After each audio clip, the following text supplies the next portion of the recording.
जब जब किसी बेटी की लाश मिलती है फ्रिज के अंदर तो फिर जस्टिस शुरू करते हैं। कभी 25 टुकड़े, कभी 30 टुकड़े, कभी 35 टुकड़े। अब मैं वो आपको नाम बता रहा हूं। मानसी दीक्षित, रूबी कुमारी, ममता देवी, रविता पहाड़ी, अंजलि आर्या, ममता बिष्ट, निधि पासवान, अदिति, आद्या, अमृता, अभिलाषा, भावना, वीना, दीपा, छवि, दृष्टि, इशिका, एकता, लक्षिता, रिया, नीना, कनिषा, हर्षिता। जब जब कोई फ्रिज में लड़की मिलती है या सूटकेस में मिलती है तो हम फिर उसके लिए जस्टिस जस्टिस जस्टिस कर देते हैं। 3-4 दिन तक ट्विटर पे ट्रेंडिंग करेंगे, फेसबुक पे फोटो शेयर करेंगे, वीडियो देखेंगे, वीडियो शेयर करेंगे और हमको लगता हमारा काम हो गया। किसी भी जिहादी को जिसने फ्रिज में डाला या सूटकेस में भर के फेंका, आज तक आजीवन कारावास, फांसी हुई क्या? जोर से बोलिए। तो इसका मतलब वो जो जस्टिस करते हैं वो भी बेकार है। इसका मतलब वो भी बेकार है। हमारा सारा एफर्ट ही गड़बड़ हो रहा है, हमारा सारा प्रयास ही गलत जगह जा रहा है। मैं आपसे पूछ रहा हूं, एक डॉक्टर ने जानबूझ के आपका ऑपरेशन करते समय आपके पेट में कैंची छोड़ दिया, तो दूसरे डॉक्टर का काम दिन भर यह बताना है कि भैया पुराना पहले वाला डॉक्टर बेकार था, देखो तुम्हारे पेट में कैंची छोड़ दिया, तुम्हारे पेट में कैंची छोड़ दिया, तुम्हारे पेट में कैंची छोड़ दिया। यही करना है क्या? जोर से बोलिए। क्या काम है उसका? दोबारा ऑपरेशन करके उस कैंची को बाहर निकाल देना। कैंची कैंची कैंची, डॉक्टर डॉक्टर डॉक्टर चर्चा करने से पेट दर्द ठीक हो जाएगा क्या? नहीं। अरे पेट दर्द तब ठीक होगा जब दोबारा फिर ऑपरेशन होगा और कैंची को बाहर निकाला जाएगा, और डॉक्टर का काम भी यही है। अब डॉक्टर कैंची कैंची कर रहा है, हम कैंची कैंची सुन के भी एकदम आराम से हमको बढ़िया लग रहा है, कम से कम डॉक्टर कैंची कैंची तो बता रहा है। वो कैंची कैंची बता के हम अपना दर्द भूल के बैठे हुए।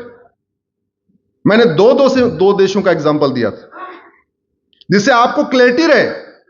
चीन में जिनकी संख्या बहुत कम है वो भी ठीक से रह रहे हैं, और दुबई में जिनकी संख्या बहुत ज्यादा है वो भी ठीक से रह रहे हैं, क्योंकि भय बिन होय न प्रीत हमारे रामचरितमानस में लिखा हुआ है। सठे साठ्यम समाचरेत, महात्मा विदुर ने बोला हुआ है। दुर्भाग्यवश हमने वो व्यवस्था लागू नहीं किया।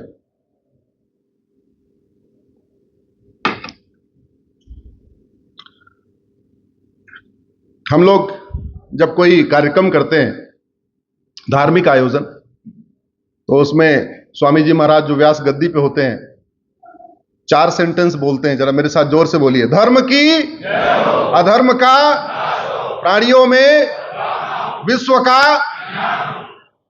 सरकारों का यही काम है। यह भारत का संविधान कहता है कि भारत की विधायिका, कार्यपालिका, न्यायपालिका और खबर पालिका, ये चारों पालिकाओं का काम है वो धर्म की जय करने के लिए काम करें, अधर्म का नाश करने के लिए काम करें, प्राणियों में सद्भावना विकसित करने के लिए काम करें और विश्व का कल्याण करें, भारत का कल्याण करें। यही है ना। हम अपने जीवन में जो कुछ करते हैं, जरा ध्यान से सोचना, इन चारों में से क्या करते हैं? क्या हम अपने डे टू डे में, सप्ताह में, महीने में कोई एक काम ऐसा करते हैं जिससे धर्म की जय हो? क्या हम महीने में, सप्ताह में एक काम ऐसा करते हैं अधर्म का नाश हो? क्या हम सप्ताह में, महीने में एक काम ऐसा करते हैं प्राणियों में सद्भावना हो, या एक काम ऐसा करते हैं भारत का कल्याण हो, विश्व का कल्याण हो? इन चारों में जो सबसे इंपॉर्टेंट है, मैं गलत भी हो सकता हूं, ये 4 वाक्यों में जो सबसे इंपॉर्टेंट है वो है अधर्म का नाश। धर्म की जय करने से अधर्म का नाश नहीं होगा, अधर्म का नाश करने से धर्म की जय होगी।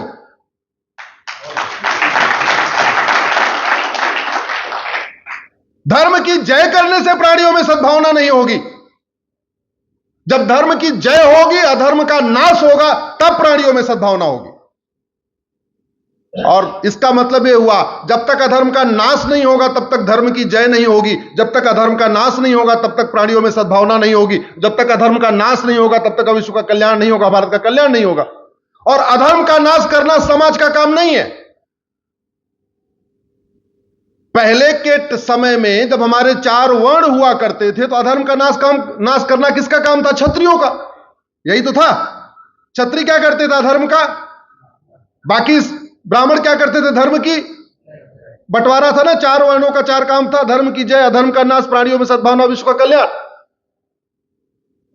आज की डेट में अधर्म का नाश काम करने का किसका है? उसके लिए हवलदार है, थानेदार है, तहसीलदार है, कलेक्टर है, कप्तान है, पुलिस है, न्याय कोर्ट है।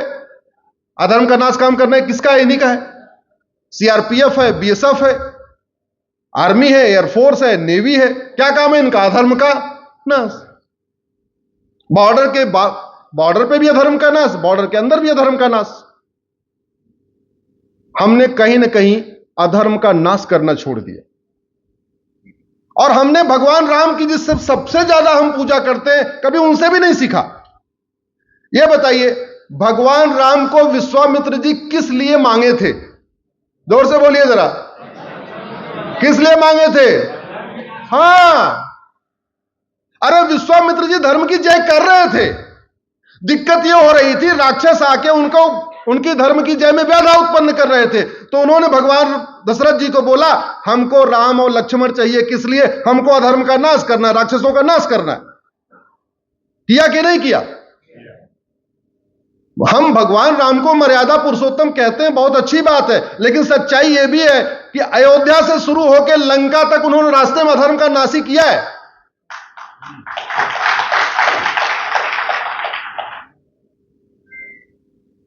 भगवान राम की बहुत सारी और उनके चरित्र के बारे में चर्चा होती, कभी यह चर्चा ही नहीं होती कि उन्होंने नासिक में किसको मारा, चित्रकूट में किसको मारा, आंध्रा पहुंच के किसको मारा, कर्नाटक पहुंच के किसको मारा, तेलंगाना में किसको मारा। इस पे चर्चा नहीं होती। वो जो राम पथ है ना, उन्होंने केवल अधर्म का नाश ही किया। पूरे रास्ते में पूरा रास्ता उनका लड़ने में गुजर गया।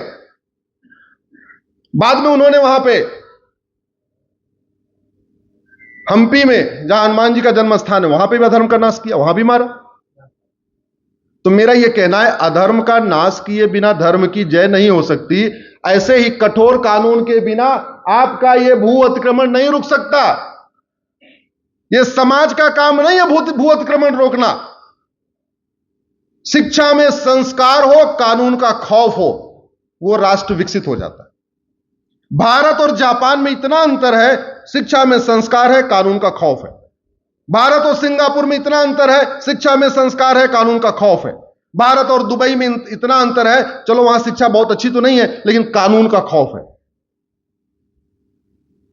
कभी आपने सुना ही नहीं होगा कि कुवैत में किसी ने अवैध निर्माण किया हो। कभी आपने सुना ही नहीं होगा दुबई में किसी ने अवैध निर्माण किया हो। कभी आपने सुना ही नहीं होगा सिंगापुर में लोग अवैध निर्माण करते हो। और हमारे यहां, जहां पूरी एक परंपरा है अधर्म का नाश करने की, भगवान राम से लेकर कृष्ण तक, वहां हमने जोर दे दिया धर्म की जय, धर्म की जय, धर्म की जय, प्राणियों में सद्भावना, प्राणियों में सद्भावना, सबका विकास, विश्व का कल्याण, भारत का कल्याण, हाईवे, बड़े बड़े हाईवे, बड़े बड़े एयरपोर्ट, बड़े बड़े शॉपिंग मॉल, फलाने, सब सब सब सब सब। अधर्म का नाश करने पर हमने ध्यान ही नहीं दिया, और नतीजा है सारी समस्याएं भारत में बढ़ती चली जा रही। रूस में किसी की हिम्मत है कि किसी के रूस के वहां लोकल व्यक्ति को धर्मांतरण करा दे? है किसी की हिम्मत कि रूस के अंदर घुस जाए बिना वीजा के? नहीं। भारत में हो रहा है। तो मैं केवल यह कहना चाह रहा था कि जैसे हम इतना जस्टिस जस्टिस करते हैं ना, अगर हमने भारत में जस्टिस विद इन ईयर लागू करने के लिए मांग किया होता तो बहुत सारी समस्याओं का समाधान हो गया होता। अच्छा, चूंकि हमारी शिक्षा व्यवस्था गुलामी वाली चल रही है, इनफैक्ट सब कुछ गुलामी का चल रहा है। आप में से काफी लोग फ्लाइट का यूज किए होंगे, करते हैं ना? कभी ध्यान से देखना, फ्लाइट पे लिखा रहता है वीटी। देखा ध्यान से? नहीं देखा? नहीं देखा तो आपकी बार जाना तो देख लेना। और वीटी का मतलब होता है विक्टोरिया टेरिटरी। भारत का संविधान कहता है हम एक सोवरेन भारत बनाएंगे, संप्रभु भारत बनाएंगे। ये भारत का संविधान कहता है। प्रियम्बल का पहला शब्द है सोवरेन भारत। दुर्भाग्यवश संविधान के प्रियम्बल में विधानसभा और लोकसभा, राज्यसभा में चर्चा ही नहीं हुई कि संविधान कहता क्या है। और झूठों का कहते नहीं, झूठों का इतना बोलबाला है, जो पिछले 75 साल से संविधान की धज्जियां उड़ा रहे, वो संविधान ले लेके घूम रहे हैं। जो पिछले 75 साल से संविधान विरोधी काम कर रहे हैं, संविधान की धज्जियां उड़ा के रख दिया उन्होंने, वो संविधान लेके घूम रहे हैं। और जो संविधान को बचाने के लिए हम लोग घूमते रहते हैं, हमारे ऊपर संविधान विरोधी होने का ठप्पा लगा दिया गया। उल्टा चोर कोतवाल को डांटे। अरे संविधान के प्रियम्बल को पढ़िए, पहला शब्द है सोवरिन। सोवरिन को हिंदी में कहते हैं संप्रभु। स्वतंत्र, स्व मतलब अपना, तंत्र मतलब सिस्टम, अपना सिस्टम। तो भारत क्या है? स्वतंत्र भारत है और संप्रभु भारत है। स्वतंत्र भारत का मतलब स्वतंत्र, अपना तंत्र, सारा सिस्टम अपना होना चाहिए। और संप्रभु का मतलब कोई गुलामी का निशान नहीं होना चाहिए।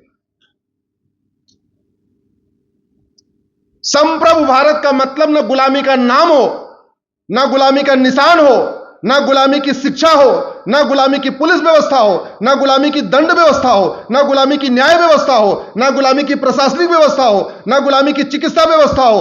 सब कुछ क्या होना चाहिए? भारत का। चर्चा ही नहीं हुई।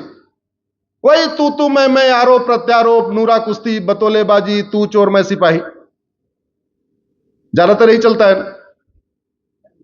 खबर पालिका में भी यही चल रहा है। शाम को आप टीवी चैनल खोल लीजिए, 1 घंटे की डिबेट में आपको समझ में नहीं आएगा ये समस्या का मूल कारण क्या अस्थायी। आपको 1 घंटे में इतना समझ में आएगा समस्या क्या है, लेकिन 1 घंटे की डिबेट के बाद आपको समस्या का मूल कारण समझ में आएगा क्या? नहीं आएगा।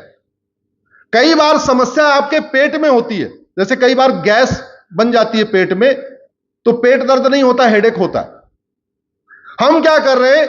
पेट में गैस है, लीवर सिस्टम खराब हो चुका है और सरदर्द हो रहा है, हम डिस्प्रिन खा खा के सरदर्द ठीक कर रहे हैं। पेट की सफाई पे काम ही नहीं हो रहा है। अरे जब भारत का संविधान कहता है, आर्टिकल 11, ऐसा कानून बनाओ कि जिससे गद्दारों की, मक्कारों की, अलगाववादियों की, कट्टरपंथियों की, जिहादियों की, मजहबी उन्मादियों की, जो भी देश विरोधी हैं, इनकी नागरिकता खत्म कर लो। आर्टिकल 11